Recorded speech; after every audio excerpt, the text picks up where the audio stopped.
Olá, pessoal! Sou Margarida e hoje trago uma história hilária sobre minha relação com a família do meu marido. Bem, a situação agora é um tanto peculiar, pois cortamos relações com a sogra, mas vou contar como foi essa jornada sem contato, que não foi nada fácil. Minha sogra se chama Fabrícia. Ela é uma figura interessante, para dizer o mínimo. Fabrícia é o tipo de pessoa que adora ser o centro das atenções, sempre pensando em si mesma. Meu marido, Jonas, e eu somos totalmente diferentes dela nesse aspecto. Parece que Fabrícia tem todas as características de uma narcisista, embora eu não seja psicóloga para confirmar. Ela é muito egocêntrica e vive em seu próprio mundo, onde apenas ela importa. Jonas, por outro lado, é o completo oposto dela.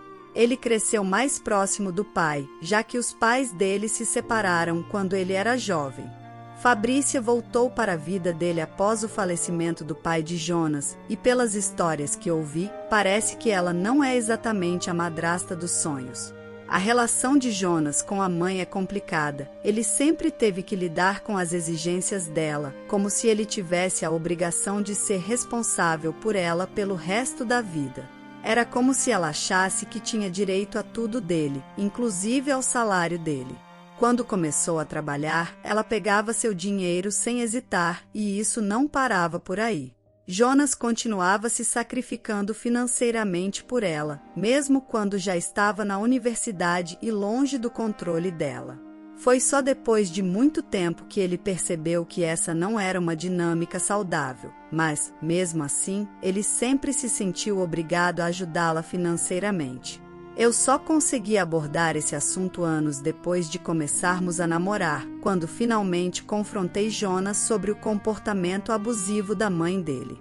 Foi então que as coisas explodiram. Eu tentava fazer com que ele visse a situação de maneira diferente. Afinal, estávamos afundados em dívidas, e ajudar Fabrícia só nos afundava ainda mais.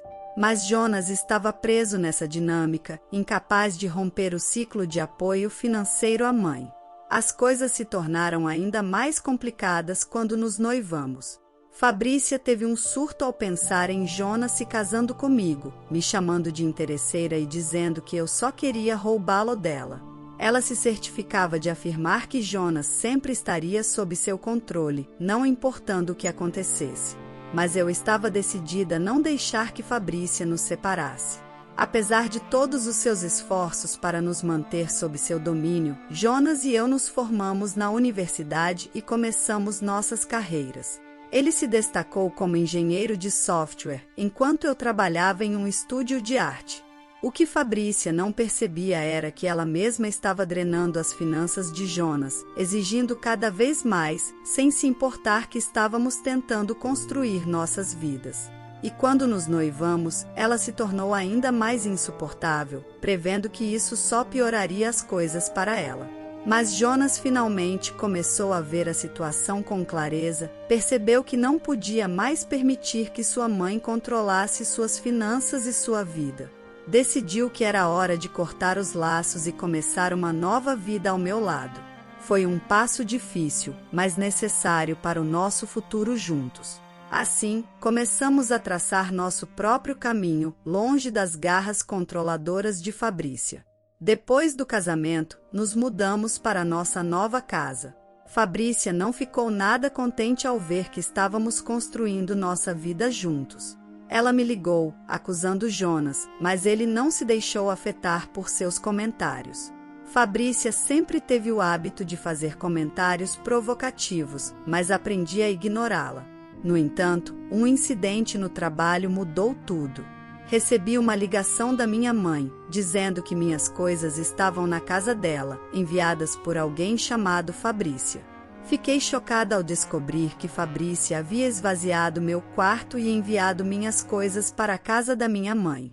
Quando confrontei Fabrícia, ela disse: "Apenas o dono da casa e a mãe dele vão ficar nesta casa agora."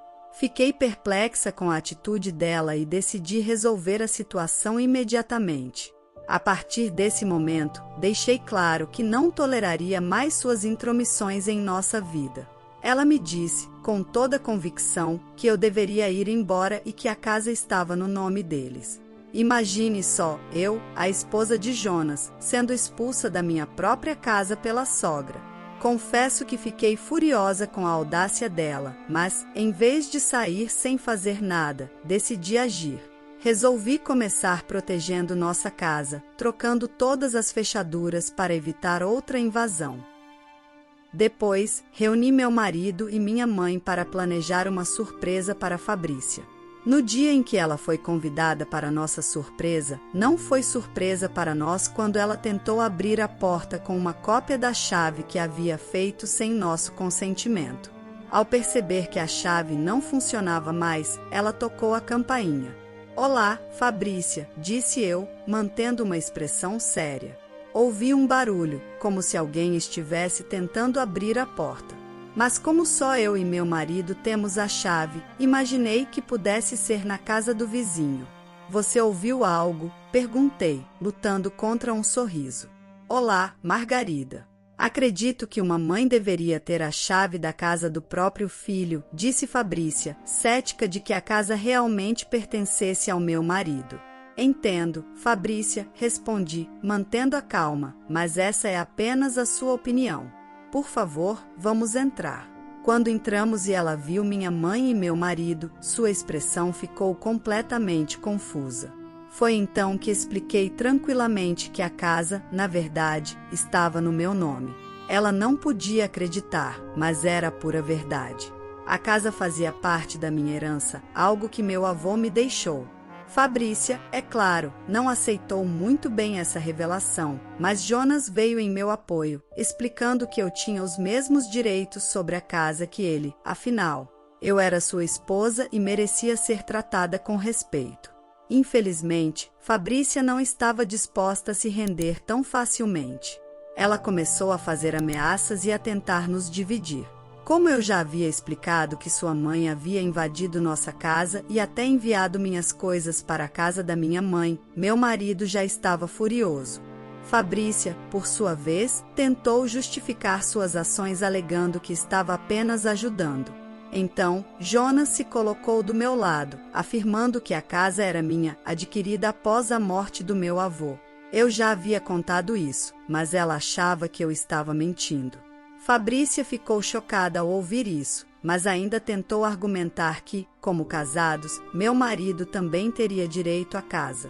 No entanto, Jonas não aceitou suas manipulações e deixou claro que não cederia à sua chantagem emocional. Foi um momento tenso, mas Jonas finalmente pôs fim à situação, deixando claro que sua mãe não teria mais poder sobre nossa casa e nosso casamento. Ela teve a audácia de tentar convencer Jonas a se divorciar de mim, prometendo encontrar uma nova esposa para ele. "Filho, conheço uma jovem linda e respeitosa", disse ela com confiança. "Tenho certeza de que vocês se darão muito bem." A situação rapidamente se transformou em um caos, com Jonas enfurecido pela atitude manipuladora de sua mãe. Decidi intervir e expulsei Fabrícia de nossa casa, enquanto ela chorava e implorava para ficar. Foi um momento difícil, mas necessário para estabelecer limites e proteger nossa relação. Depois de se acalmar, Jonas se desculpou por não ter agido antes para proteger nossa família do comportamento tóxico de sua mãe. Ele concordou em cortar os laços financeiros com Fabrícia e garantir que ela não interferisse mais em nossas vidas. Depois dessa conversa franca, senti um grande alívio e uma sensação de controle sobre nossa situação. Celebramos com minha mãe em um almoço tranquilo e finalmente pude relaxar, sabendo que estávamos no caminho certo para resolver essa complicada situação. No entanto, a saga ainda não havia terminado. Fabrícia continuou tentando nos manipular, enviando mensagens e fazendo chamadas incessantes. Decidimos agir legalmente e levar sua invasão de privacidade às autoridades, além de buscar orientação jurídica. Para nossa surpresa, ao investigar sobre Fabrícia, descobrimos que ela tinha um histórico considerável com a polícia. Ela havia sido acusada de vários delitos, incluindo manipulação e assédio por várias pessoas. Meu marido admitiu que não fazia ideia do passado criminal dela, mas tinha algumas lembranças vagas de vê-la sendo levada para a delegacia em ocasiões anteriores. Agora, estamos aguardando para ver como a situação se desenrolará, confiantes de que estamos tomando as medidas adequadas para proteger nossa família e nosso futuro. Fabrícia se recusou a aceitar a ordem de restrição que havíamos obtido contra ela e começou a nos confrontar, gritando e exigindo entrar em nossa casa. Jonas, firme em sua decisão, a enfrentou com determinação, negando-se a ceder aos seus caprichos manipuladores. A situação rapidamente se intensificou quando Fabrícia começou a armar um escândalo em frente à nossa casa, chamando a atenção dos vizinhos e até mesmo confrontando-os quando tentavam intervir. Finalmente, a polícia chegou e teve que intervir, levando Fabrícia sob custódia devido ao seu comportamento agressivo e ameaçador. Essa experiência nos confirmou que tomamos a decisão certa ao buscar uma ordem de restrição contra ela. Apesar da tensão do momento, Jonas sugeriu que minha mãe ficasse temporariamente em nossa casa para evitar que Fabrícia a assediasse. Fiquei um pouco surpresa com sua sugestão, dada a história com a mãe dele. Jonas explicou que era importante proteger minha mãe da instabilidade de Fabrícia. Apesar dos desafios que enfrentamos, Jonas e eu estamos determinados a enfrentar essa situação juntos. Estamos até considerando a terapia como uma opção para ajudar Jonas a lidar com os problemas emocionais decorrentes dessa relação complicada com sua mãe. É um processo difícil, mas estamos comprometidos em proteger nossa família e criar um ambiente seguro e saudável para todos nós. Enquanto tudo isso acontecia, Fabrícia ainda tentava buscar apoio da minha mãe, já que não podia mais se comunicar conosco. Ela derramava lágrimas, pintando-nos como injustos. A verdade é que Fabrícia se encontrava em uma situação difícil, vivendo em seu carro depois de se distanciar de tantas pessoas por suas atitudes. Agora, ela enfrenta a dura realidade de ter que encontrar um trabalho, já que Jonas decidiu cortar qualquer tipo de ajuda financeira. Fabrícia está preocupada com a perspectiva de conseguir um emprego, especialmente com os antecedentes policiais e a ordem de prisão pendente contra ela. No entanto, para ser sincera, já não nos importamos. Ela recebeu o que merecia. A história de hoje chegou ao fim. Não se esqueça de comentar qual lição você tirou dela. Também deixe um like no vídeo e se inscreva para não perder os próximos vídeos. E se você quer conhecer o final da história da mulher que viu seu pai ser demitido por um motivo misterioso após trabalhar por 30 anos, e depois de investigar descobriu um segredo chocante, clica no vídeo que está aparecendo aí na tela. Te vejo nessa história. Grande abraço!